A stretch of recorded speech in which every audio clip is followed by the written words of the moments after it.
Sejam muito bem-vindos, sejam muito bem-vindas a mais um episódio do Foguete Sem Ré, episódio número 5 do Foguete Sem Ré. Muito obrigado para você pela sua audiência, por estar acompanhando, e vamos começar com aquele blá blá blá todo de produtor de conteúdo. Não se esqueça de se inscrever no nosso canal, dar aquele like, compartilhar com seus amigos, com sua família, com papagaio, periquito, com quem você puder. O episódio de hoje é especialíssimo. Tô aqui com minha amiga Luísa Zambrana, da Bossa Nova. E aí, Luísa, seja bem-vinda.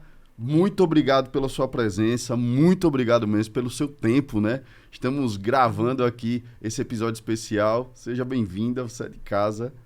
Não, muito obrigada. Já tô em casa aqui em Sergipe, já me considero uma sergipana, inclusive. Show de bola. Me diz uma coisa, Luísa. Eu quero começar esse papo para te apresentar para a galera, falar um pouquinho da sua jornada. A gente estava falando, né, no caminho para cá, falando um pouquinho de todo o seu trabalho, o que é que você faz hoje. Queria que você fizesse uma timeline aí da sua jornada, tá? Manda pra gente aí. Ah, boa. Primeiro eu vou começar esse podcast falando que eu não tenho 18 anos, porque todo mundo olha a minha cara e fala, não, essa menina tem 18 anos de idade. Então eu vou começar fazendo esse disclaimer pra ir contar um pouquinho da minha história, tá? Eu sou do empreendedorismo, sempre fui. E eu acabei caindo nessa dentro do empreendedorismo social. Eu era, não sei quem se relaciona, mas eu era aquela rata de voluntariado quando eu era menor. Eu era voluntária de teto, de tudo que tinha pra fazer, eu ia lá. Quantos anos? Quando eu era voluntária, uns 16 para 18 anos. Que massa, ia fazendo tudo, gostava muito. Pegava, dava aula, enfim. E aí eu fui conhecendo muita gente. E nessa de voluntariado foi me abrindo muitas portas.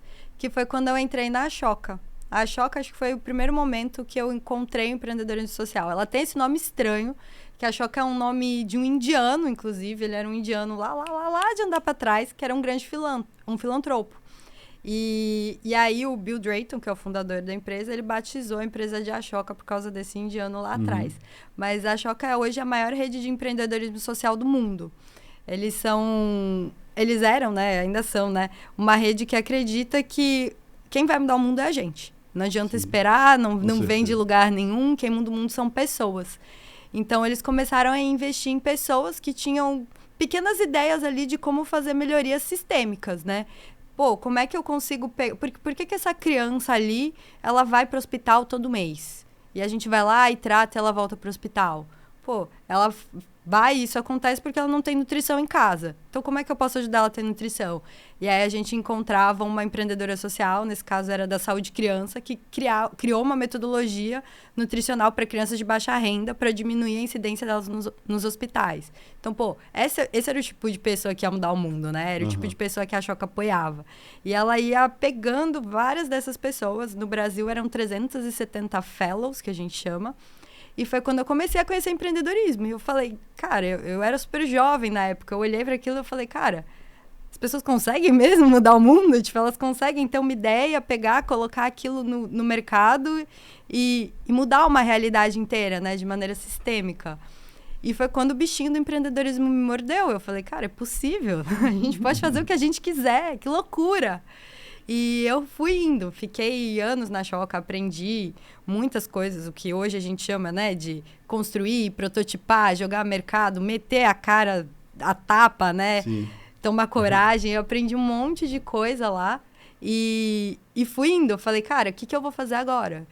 Quando eu saí da Ashoka, eu fui para a B Startups, que é a Associação Brasileira de Startups. E eu saí de um mundo muito social, né, que tudo que a gente olhava era como é que a ideia dessa pessoa causa impacto sistêmico, como que a ideia dessa pessoa pode mudar o mundo. E quando eu fui conhecer startups, é todo um outro arcabouço, né? Uma lógica de coisas que eu fui tendo que aprender. E na ABS eu acabei conhecendo muito o impacto de rede, de empreendedores maravilhosos, né?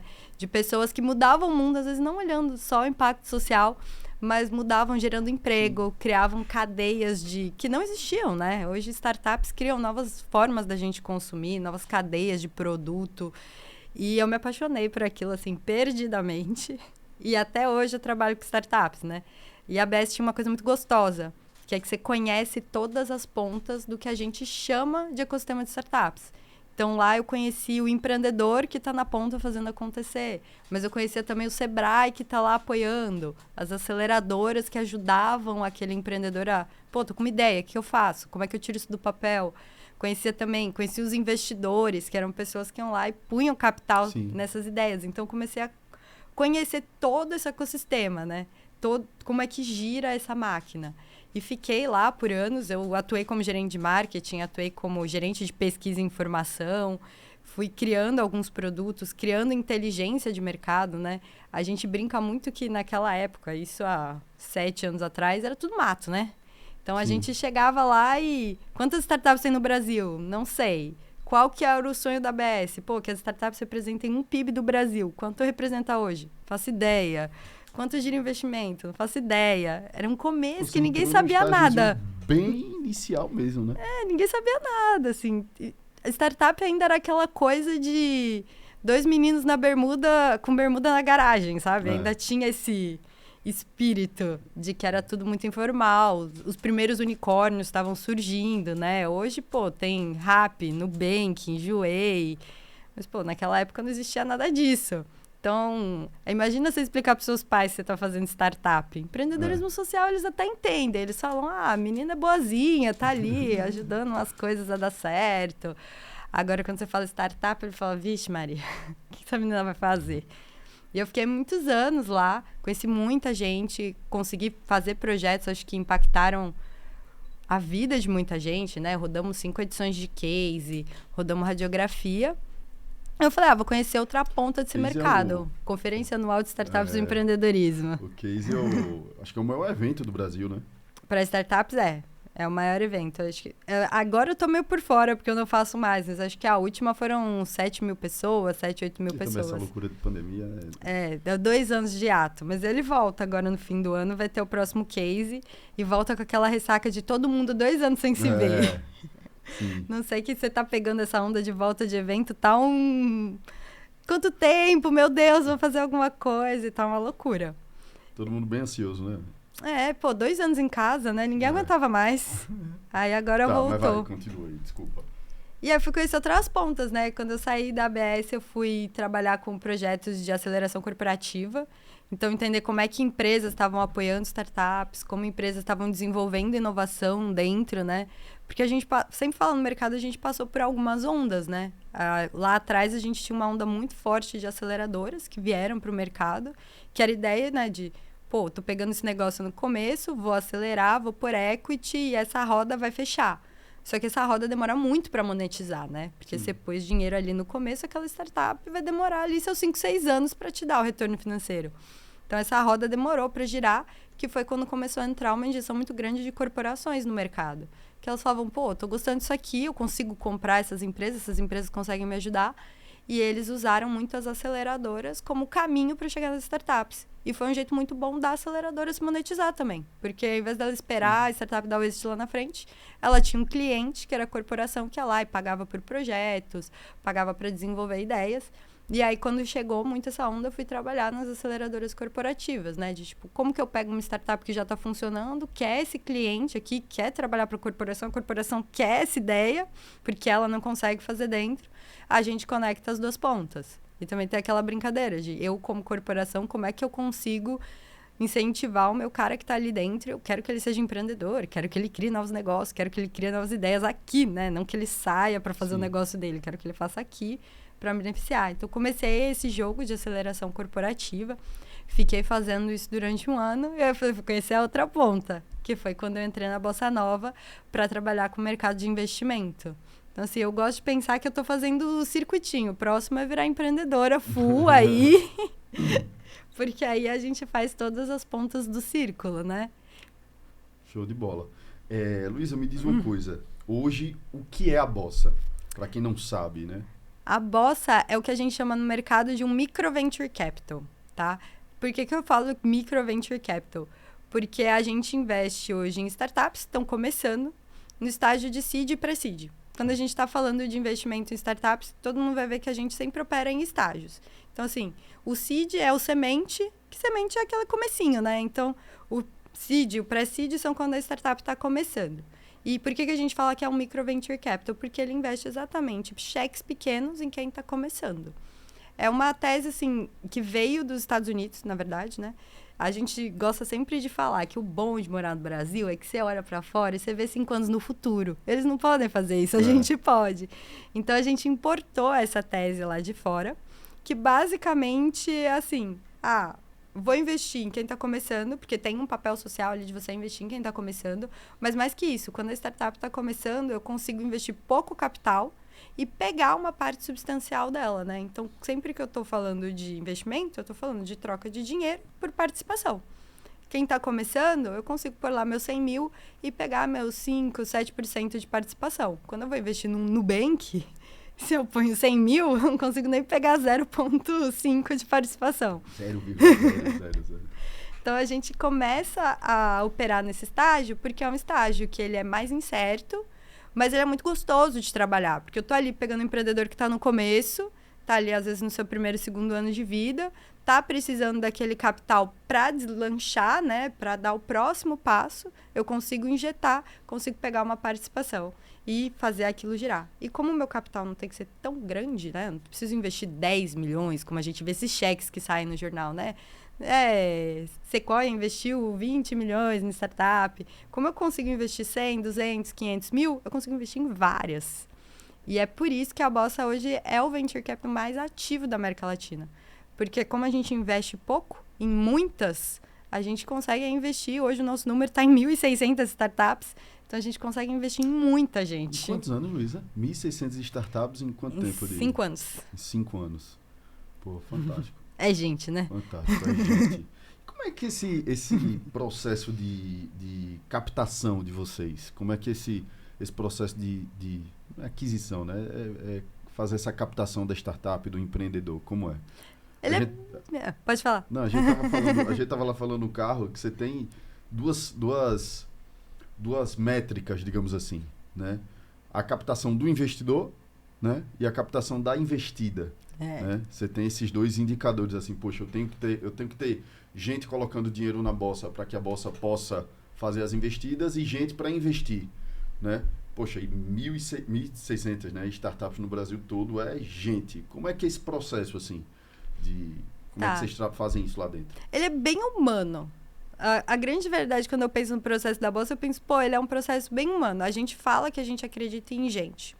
Então, parte dele é se relacionar.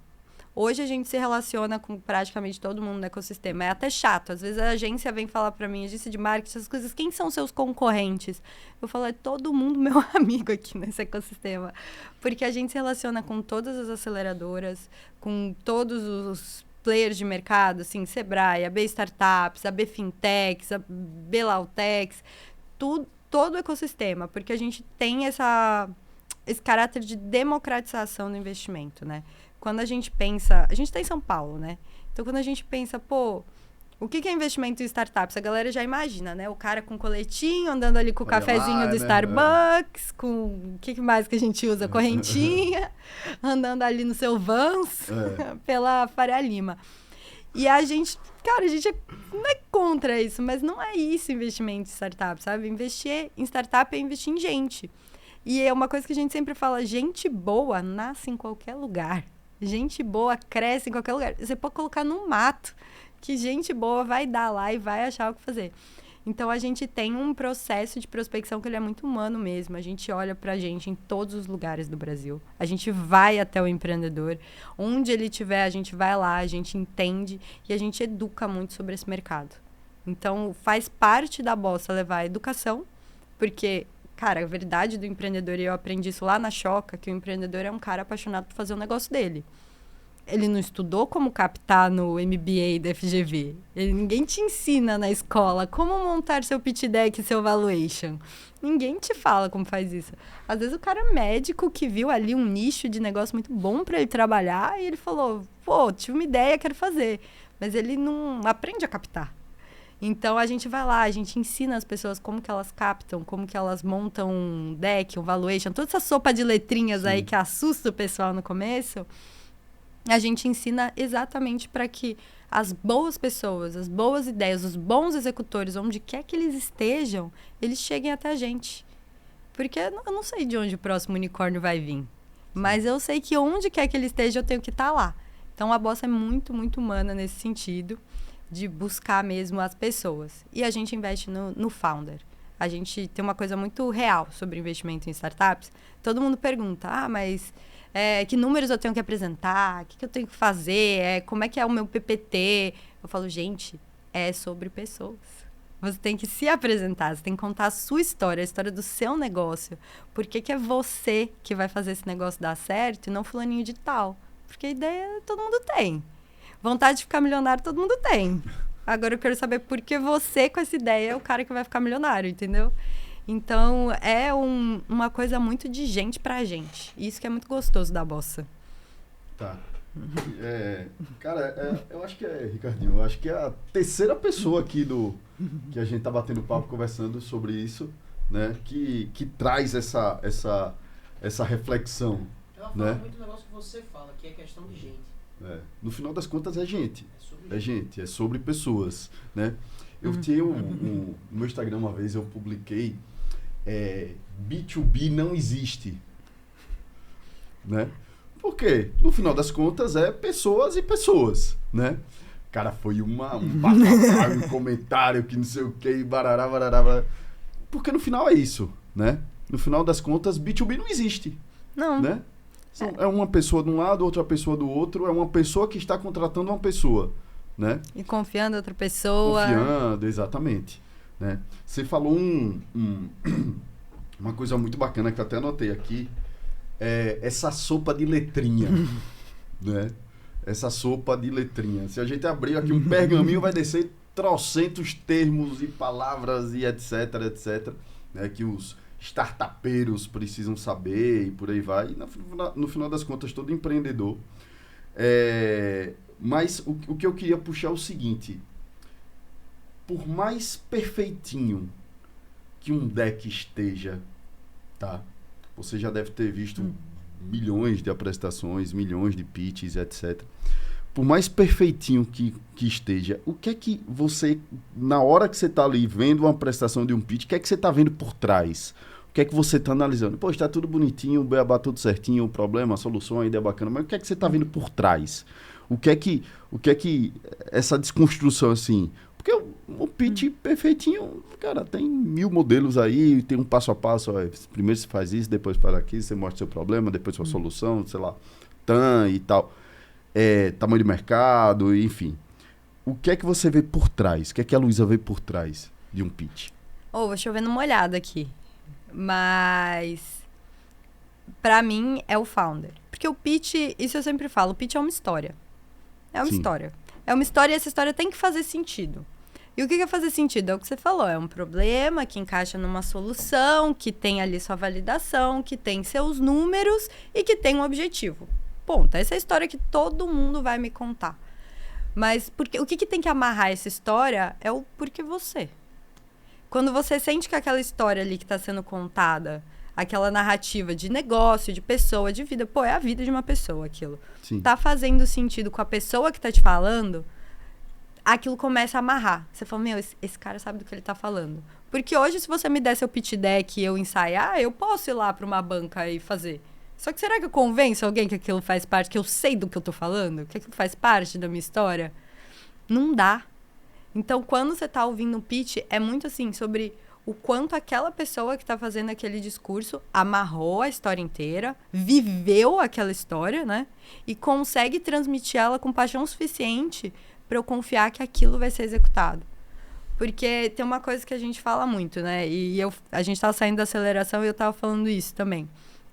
A gente investe em gente, depois a gente investe na capacidade da pessoa executar a ideia, e quando a gente tá olhando lá para frente, a gente investe na capacidade da pessoa de tornar aquela ideia um sonho coletivo. A gente sempre vai olhar essa cadência. O quanto você é capaz de fazer, ok. Você é capaz de fazer? Tá. Mas se amanhã você atravessar a rua e o carro te matar, e eu sou investidor, meu dinheiro vai a zero. Se você não conseguiu juntar uma série de pessoas e transformar aquilo num sonho do seu time, num sonho de uma empresa, dos seus clientes, você não conseguiu montar aquilo, uma rede forte, amanhã você passa na rua e meu investimento acabou. Mas se você conseguiu transmitir isso para os seus sócios, para os seus funcionários, para os seus clientes, para os influenciadores, para todo mundo ali que orbita aquele ecossistema, eu sei que aí sim eu tenho um negócio. Eu sempre falo do Nubank porque é o mais conhecido. Pô, hoje se Cristiana Junqueira falar, meu, cansei disso aqui, não vou mais fazer o Nubank, a gente sabe que ele continua. Sim. Porque tem um monte de gente que está vivendo aquele sonho ali coletivo daquela startup. Então, eu acho que quando a gente olha um pitch, você tem que olhar essa história, né? Passada, presente que ele está me apresentando e futuro, né? O quanto que essa pessoa consegue fazer realmente aquilo, né? Consegue transformar e fazer aquilo acontecer. Porque, meu, ideia... O quanto de pitch repetido eu já não vi? De, tipo, às vezes no mesmo Demo Day, 5 pessoas com uma ideia ali que tem uma variaçãozinha básica. E aí você olha e você fala, bem, dessas 5 pessoas eu tenho que escolher quem que eu acho que montou o melhor time, quem que eu acho que montou a melhor história, quem que montou a melhor base de cliente. Parecidas, aí sim, poxa, o peso do empreendedor. Por que um vai dar certo ou o outro não, sabe? É o peso da capacidade dele querer, mas dele conseguir imprimir isso nos outros. Porque quando a gente olha lá atrás, qual que é a principal razão dos startups quebrarem? Briga entre sócios. Falta de time. Então, assim, tem tudo isso de como que a gente constrói esse sonho, um sonho que tá todo mundo ali junto, vivendo, comprado, e que aquilo vai virar uma empresa, né? Porque no fim do dia, o empreendedor tem que poder, num belo dia, falar, cara, ó, tô indo pra próxima, cansei, vou fazer qualquer outra coisa, e aquilo tem que continuar. Isso era uma coisa que lá atrás na Choca todo mundo falava, né? Processo seletivo pra você virar fellow da Choca, a primeira pergunta, o empreendedor sentava nessa cadeira aí, a gente virava para ele e falava, prazer, meu nome é Luísa, tudo bem? Me conta o seu negócio, tudo bem? Ele te contar o seu negócio. A gente olhava para ele e falava, se você morrer amanhã, seu negócio continua? Aí o cara fazia assim, né? Ele falava... Pô, sério? Não sei. Sem mim, a gente falava, então obrigado por estar aqui e volta daqui a 1, 2 anos. Porque o empreendedor que não consegue fazer isso, como que eu vou investir nele? Fica muito frágil, sabe? Qualquer coisa que acontecer com ele acaba com o meu investimento. É dinheiro, né? Sim. É dinheiro e dos que outros, eu pus. Né? Que eu pus. Então, ele tem que conseguir fazer isso. Isso é uma coisa que a gente olha. Se ele está conseguindo construir. Tanto que a gente recusa founder solo. Sempre. Founder que não tem um sócio, que não montou time, a gente nem olha para frente. Porque ele ainda não conseguiu chegar nessa fase que ele sabe que ele precisa construir esse sonho que é dele em todo mundo que tá ali ao redor. E, cara, quando você sente que a pessoa tá fazendo isso, você fala, meu, esse cara não vai parar. Porque mesmo que ele queira parar, as pessoas em volta não vão deixar. Não sei se você já teve esse momento. Que você fala, ai, não aguento mais isso aqui. Só que você tem 2, 3 sócios, você tem seus funcionários, você tem seus clientes, você fala, meu, não posso parar. Cara, é engraçado que eu tava falando isso com o Duarte, é meu CEO, né? E a gente conversando, trocando ideia. Tem dias que o ritmo é tão louco, tão frenético, que poxa, não tô aguentando mais e, caralho, tá tudo certo, vamos nessa, tal. E às vezes acontece no mesmo dia. No mesmo dia. Eu tive a gente tá num ritmo bem frenético, não expliquei, de expansão e tal. E aí, essa semana, poxa, cansado, acho que foi quinta, quarta-feira. E aí eu cheguei lá, caralho, tô cansado, velho. Sabe quando você tá... Porra. E aí teve uma notícia... Os altos e baixos, né? Aí teve uma notícia, não tô bacana aqui, não sei o que. Eu falei, porra, caralho, mais uma. E aí, no final do dia, tive uma reunião fantástica, absurda, tal, super bacana. Aí você sai, ou seja, é o ciclo da vida do empreendedor. E não é ciclo, você acha que se é no mesmo dia... É um ciclo extremamente curto de altos e baixos, etc. Né? E trazer essa conexão de time, trazer isso para o time e tal, é bacana. Me diz uma coisa, hoje a Bossa ela tem quantos investidores, quantas pessoas investindo na Bossa, assim? Tá, hoje assim, se for pegar um número total, são cerca de 3 mil investidores. E aí esses investidores são em diversas modalidades. Tem gente que investe, que é o que a gente chama de co-investidor. O co-investidor é a pessoa que entra 100% no risco com a gente. É um modelo também bem comum aqui no Brasil, que é basicamente assim, aquela startup precisa investir 500 mil. Eu, Luiz, eu não vou pôr 500 mil do meu, mas eu pego o meu, eu pego o seu, eu pego o dele, e aí a gente co-investe. Então, pessoas que fazem nessa modalidade, a gente tem umas 500, e a gente tem um outro modelo, que é um modelo mais democrático, que ele tem menos risco, ele tem uma proteção de capital, a gente faz todo um trâmite financeiro aí para dar uma protegida para o novo investidor, e tem 2.600 pessoas nesse, que é o CCB. Então, assim, juntando tudo, a gente tem uns 3 mil investidores aí de startup. E como é que é aí temos 1.600 startups, 3 mil investidores.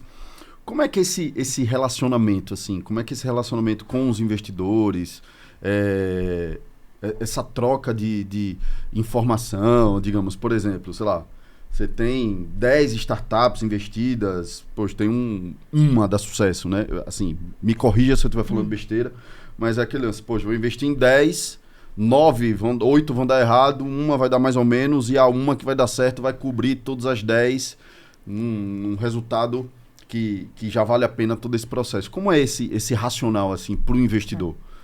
A maioria entende. A gente vem importado, né? Tem um estudo do Dave McClure. Para quem não conhece o Dave McClure, ele é fundador da 500 Startups, que é uma aceleradora bem famosa lá fora. E ele já tinha há muito tempo montado o portfólio quando a gente estava começando a montar o portfólio aqui. Então, o Dave McClure, ele fez um estudo. Ele fez um estudo e ele dividiu 4 ou 5 categorias, eu vou lembrando quando eu vou falando, de retorno em startup. Então, ele estimou assim, que se você investir em 100 startups, dessas, 25% vão falhar. E você tem que aceitar que, ainda mais no estágio inicial, Preside, vão falhar. Você vai perder aquilo. E aí, outras, elas vão empatar.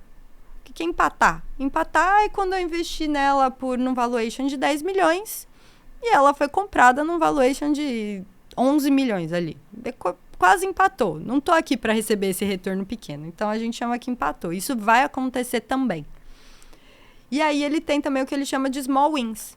Small wins é quando você tem um retorno ali de 2 vezes o capital investido, 3 vezes o capital investido. Que isso também acontece no portfólio. Você tem que estar preparado para ter esse retorno pequeno. Por que eu falo que é um retorno pequeno? Você fala, nossa, Luísa, duplicar o capital não é um retorno pequeno. Mas no mercado de venture capital a gente quer retornos de 10, 15 vezes o valor investido. Então, é o small wins que ele fala. Então, você tem que estar preparado para perder tudo, para dar uma empatada, para ter pequenas vitórias, para ter médias e grandes vitórias que são reais também, né? Que aí eu tô falando já de retornos de 5, 6 vezes. E o que o sonho da gente, né? De todo mundo, que é o unicórnio. Que aparece, segundo estudos também, uma vez a cada 1.000 startups. Então, a cada 1.000 startups criadas, sai um unicórnio. Então, ali é uma probabilidade de portfólio. E quando a gente está trazendo uma pessoa para a rede, a gente explica como é que funciona isso. Por quê? Porque é muito importante que depois, assim, a gente teve um período agora muito do que a gente chama de early exits, que são exits recentes. Sim. Quando eu tenho um early exit, eu vou ter um retorno pequeno, porque eu investi em você em 1 ano. Em 1 ano, você não consegue multiplicar em 10 vezes o tamanho da empresa. Você consegue ali 1 ou 2 vezes. Então, você tem um retorninho. Vai tendo um retorninho. E esse retorno também é muito importante para o investidor. Porque apesar de ele não ser grande, ele te dá alguma liquidez. Ele vai te devolvendo alguma liquidez que o mercado de startups tem 0. Até a saída, você não tem liquidez. Então, sempre que você tem um small win, você tem alguma liquidez de volta que vai criando aquela proteção de capital para o investidor. Então, assim, falei portfólio Waze aqui, mas basicamente é assim que a gente divide. É isso que a gente explica para ele. Cara, você vai perder, você vai empatar às vezes você vai ter uma vitória pequena, às vezes você vai ter uma média, mas a gente está olhando para essa grande. Quando que vai vir essa grande? Pode ser daqui a 7, 8, 10 anos. Essa é a que mais vai demorar. Estatisticamente, né, a gente fala que são 10 anos até o IPO de uma startup. Então, investir hoje, pré-seed, primeiro estágio. Quanto tempo aquela startup vai para abrir capital na bolsa? 10 anos, estatisticamente. Quanto tempo vai para essa startup conseguir ali fazer um série F, que são as rodadas mais altas? Vai demorar ali uns 6, 7 anos também. Para fazer uma venda grande, vai demorar de 6 a 7 anos. Então, é a vitória que mais demora a chegar. E por isso a gente tem muito que preparar o investidor que está começando. Porque a gente sabe que a galera é ansiosa, mas, assim, tempo e paciência são as 2 principais receitas de um bom investimento. Então tem que esperar para ter essa vitória grande ali no final.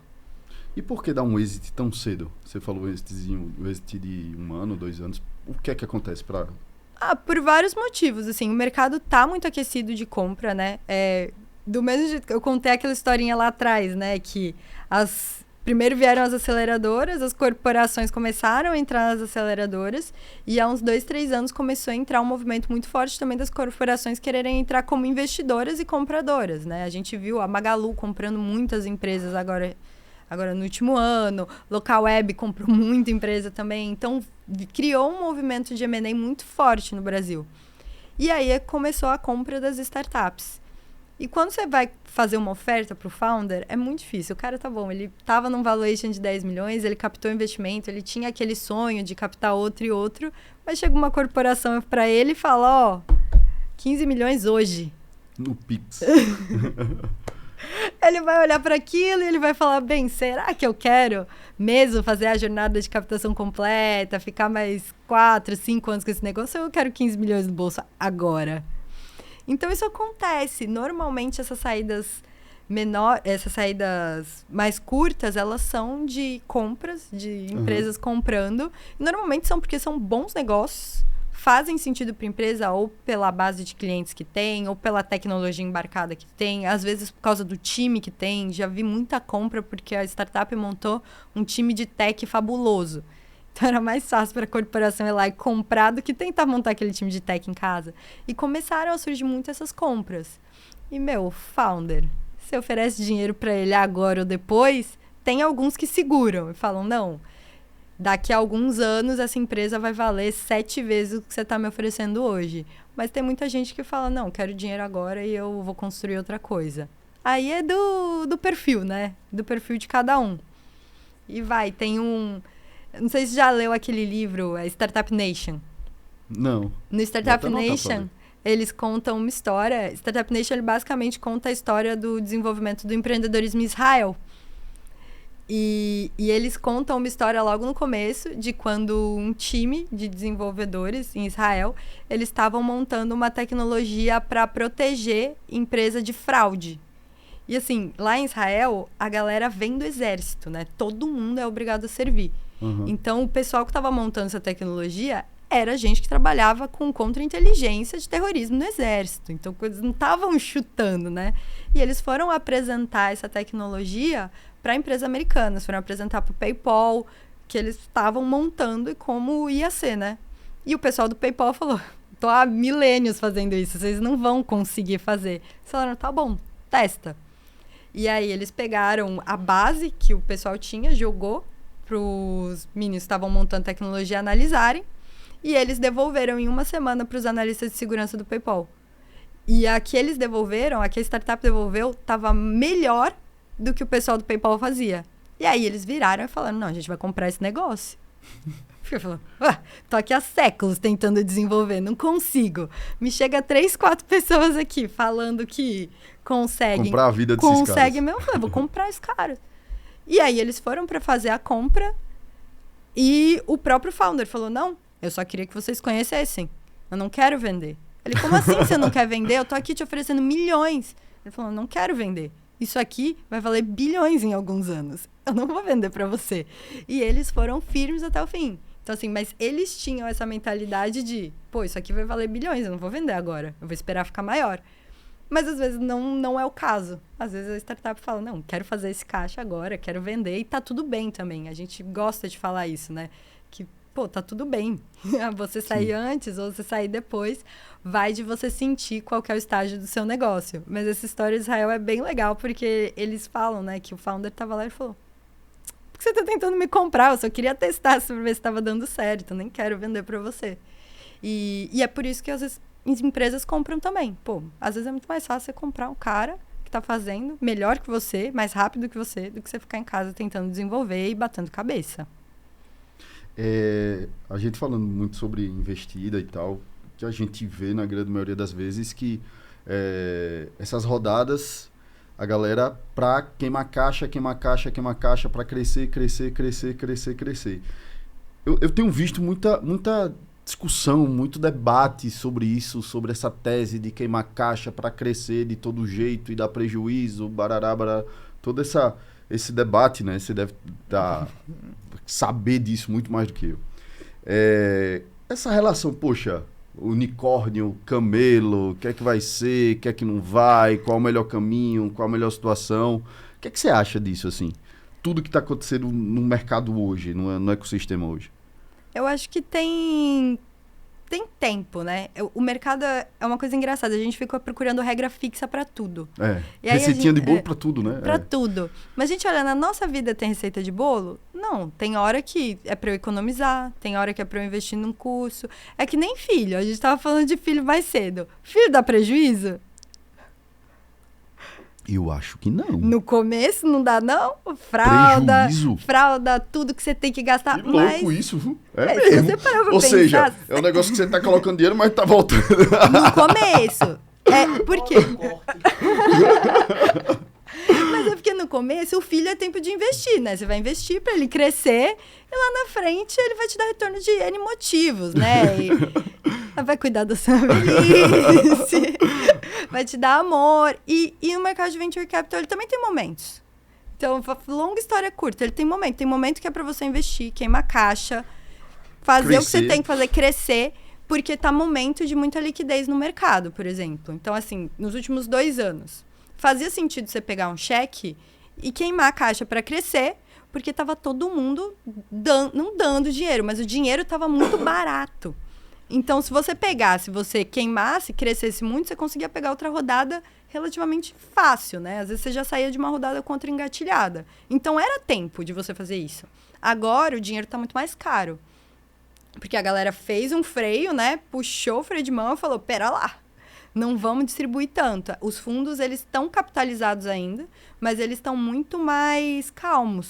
Estão muito mais serenos, vai. Não tá aquele depois de um boom do ano passado, né? Então, assim, agora é tempo que, se você pegou aquele cheque, segura, vai fazendo as coisas com calma, porque talvez você não tenha um horizonte de um outro cheque tão rápido. Então, assim, tem tempo. Quem queimou caixa lá atrás estava certo? Tava. Quem não queimou caixa estava certo também? Tava. De certa forma, tá mais tranquilo hoje. Mas era o que o mercado estava pedindo naquela época. Que você crescesse muito e você tinha um horizonte claro de captação lá na frente. Agora, se você pegar a caixa e sair queimando loucamente, a sua chance de conseguir a próxima rodada ela é menor, estatisticamente menor. Não tô falando que você não consegue, mas estatisticamente é menor. Então, o founder também ele vai falar, vou segurar esse dinheiro aqui para eu não... meu runway ficar saudável. Sim. E eu conseguir captar lá na frente. Então, assim, tudo tem tempo. Tem tempo de queimar, tem tempo de segurar. E aí a startup vai ter que sentir o mercado. O que você não pode fazer? Ignorar o mercado. Não pode falar, é meu perfil, vou sair loucamente aqui gastando. E esquecer que os fundos estão mais conservadores, sabe? Você não pode ignorar o que está acontecendo. Você tem que saber navegar. E quem vai sair bem desse momento é quem souber olhar o mercado e falar, bem, agora é tempo de mais sobriedade, agora é tempo de acelerar, agora é tempo disso e daquilo. E é o founder que consegue navegar bem. Então, assim, tem certo, não tem errado. Tem saber fazer a leitura do cenário que a gente está vivendo hoje. E eu acho que daqui para frente dinheiro não vai ser tão barato quanto era 2, 3 anos atrás. E também um processo de valuations estratosféricos, assim, né? Eu acho que foi mais... Também tem um lance de freio de arrumação, digamos assim, né? Valuations gigantes, absurdos e, enfim, esse aquecimento do mercado, até essa influência de taxa de juros, tal, e tudo isso influencia, né, para esse momento. Eu vi uma vez que um fundo, quando ele olha para o empreendedor, ele está buscando, também a capacidade desse cara de levantar a próxima rodada, né? Como é que é isso? Como é que você pensa isso, assim, olhando para o empreendedor? Assim, uma coisa que o pessoal esquece às vezes, né? É que o investidor, ele tem uma função social, ele tem um papel ali, mas a gente está olhando para o dinheiro, né? A gente está olhando para a saída. Então, assim, quando eu olho a sua startup, eu já olho como é que essa pessoa vai sair. Ele tem mais perfil de fazer uma venda, de captar a próxima rodada, ele é um perfil meio Melius, que vai fazer um IPO lá na frente. Então, a primeira coisa que a gente... Perfil meio Melius. Então, assim, a primeira coisa que a gente olha é qual que é o horizonte de saída que essa pessoa tem. Porque se o founder virar pra mim e falar, eu nunca mais vou captar, eu não vou vender, eu tô levantando dinheiro aqui pra montar meu negócio e seguir minha vida, eu falo, muito bem, parabéns pra você, vai lá procurar um financiamento que é mais o seu estilo. Então, a gente sim, quando a gente investe, a gente olha pra capacidade da pessoa dar o próximo passo. Seja ela uma venda, seja ela crescer a startup para bancar um IPO lá na frente, seja ela captar a próxima rodada. Se ele não tem essa ambição, ele nem faz sentido para o Venture Capital. Porque o nosso jogo é uma escada, né? Em que cada degrau que o investidor avança, meu capital sobe com ele. Então, assim, conforme ele vai captando do seed para o Série A, para o Série B, Série C, aquele meus 10% de participação vão virando mais dinheiro. Então, não faz sentido se ele não quiser dar esse espaço, sabe? Não faz sentido se ele não quiser crescer e fazer uma venda. Aí, como que eu ganho dinheiro? Eu não ganho, né? Então, eu preciso que ele avance, eu preciso que ele entenda o jogo para que eu consiga investir. E é por isso que muitos fundos preferem founders de segunda rodada. Porque é a pessoa que já entendeu o game, ela já entendeu como o jogo funciona. Tipo, vou crescer aqui. Tem founder que a gente fala e ele já fala, eu tô montando esse negócio, em 3 anos eu vou vender pra pessoa X e eu já conversei com ela. Tem gente que já chega assim, com o xadrez montado, com o tabuleiro feito, falando, eu quero seu investimento para fazer isso e sair desse jeito. E tudo vai depender de como que o fundador tá vendo ali o cenário dele. Founders de segunda viagem, normalmente eles já sabem isso, já conhecem todos os fundos, já conhecem os principais compradores, já conhecem muito bem o mercado. Isso torna muito mais fácil jogar esse jogo. Já sabe como é que funciona, enfim.